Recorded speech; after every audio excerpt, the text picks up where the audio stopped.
హైదరాబాద్ మహానగరంలో దొంగలు రెచ్చిపోతున్నారు. Traffic signals కు అమర్చిన బ్యాటరీలను టార్గెట్ గా చేసుకుని వరుసగా దొంగతనాలకు పాల్పడుతున్నారు. గ్రేటర్లో గత కొద్ది కాలంగా కొన్ని ట్రాఫిక్ సిగ్నల్స్ అకస్మాత్తుగా పనిచేయడం మానేశాయి. అనుమానంతో ట్రాఫిక్ పోలీసులు సిగ్నల్స్ ను పరిశీలించగా బ్యాటరీలు చోరీకి గురైనట్లు గుర్తించారు. బ్యాటరీలు చోరీకి గురవుతుండటంతో సిగ్నల్ వ్యవస్థ మొరాయించి తరచూ రోడ్డు ప్రమాదాలు జరుగుతున్నాయని వాహనదారులు ఆవేదన వ్యక్తం చేస్తున్నారు. దీనిపై మరింత సమాచారాన్ని మా ప్రతినిధి మణికంఠ అందిస్తారు. హైదరాబాద్ లో దొంగలు రెచ్చిపోతున్నారు. రోజు రోజుకి కూడా ట్రాఫిక్ సిగ్నలింగ్ వ్యవస్థలో ప్రధానమైన బ్యాటరీలను టార్గెట్ గా చేసుకుని వరుస దొంగతనాలకు పాల్పడుతున్నారు. గత కొద్ది రోజుల్లో ట్రాఫిక్ సిగ్నల్లో అమర్చిన 10 బ్యాటరీలు చోరీకైతే గురయ్యాయి.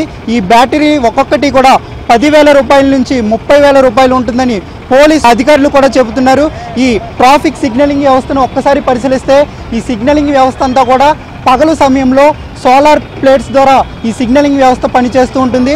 రాత్రి సమయంలో కరెంటు సప్లై ద్వారా ఈ సిగ్నలింగ్ పనిచేస్తూ ఉంటుంది. ఒకవేళ అనుకోని సందర్భాల్లో ఇతర కారణాల వల్ల సిగ్నలింగ్ వ్యవస్థ ఆగిపోయినప్పుడు అందులో ఉండే బ్యాటరీల సహాయంతో ఈ సిగ్నలింగ్ వ్యవస్థ అంతా కూడా పనిచేస్తూ ఉంటుంది.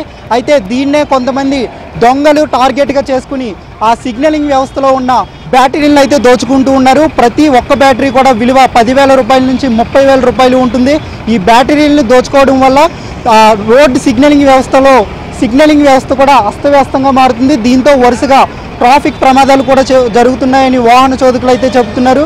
గత కొద్ది రోజుల్లో చాలా చోట్ల ట్రాఫిక్ సిగ్నలింగ్ వ్యవస్థ మొరాయిస్తూ ఉంది. దీంతో ఉన్నతాధికారులు పోలీసులు కూడా ట్రాఫిక్ సిగ్నలింగ్ వ్యవస్థ ఎందుకు మొరాయిస్తుందనే కోణంలో దర్యాప్తు ప్రారంభించారు. దీంతో బ్యాటరీలు మాయమైనట్లు పోలీసులు అయితే గుర్తించారు.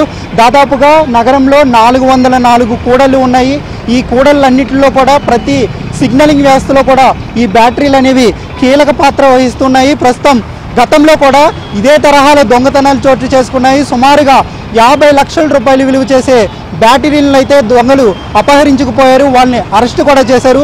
ప్రస్తుతం అదే తరహాలో మళ్ళీ కూడా సిగ్నలింగ్ వ్యవస్థలో ఉండే బ్యాటరీలను అయితే అపహరించుకుపోతూ ఉన్నారు. దీనిపై స్థానికులు అలాగే ఇతరులు కూడా తక్షణమే చర్యలు తీసుకోవాలని కోరుతూ ఉన్నారు. కెమెరామెన్ దాస్తో మణికంఠ, ఏబిఎన్ ఆంధ్రజ్యోతి, హైదరాబాద్.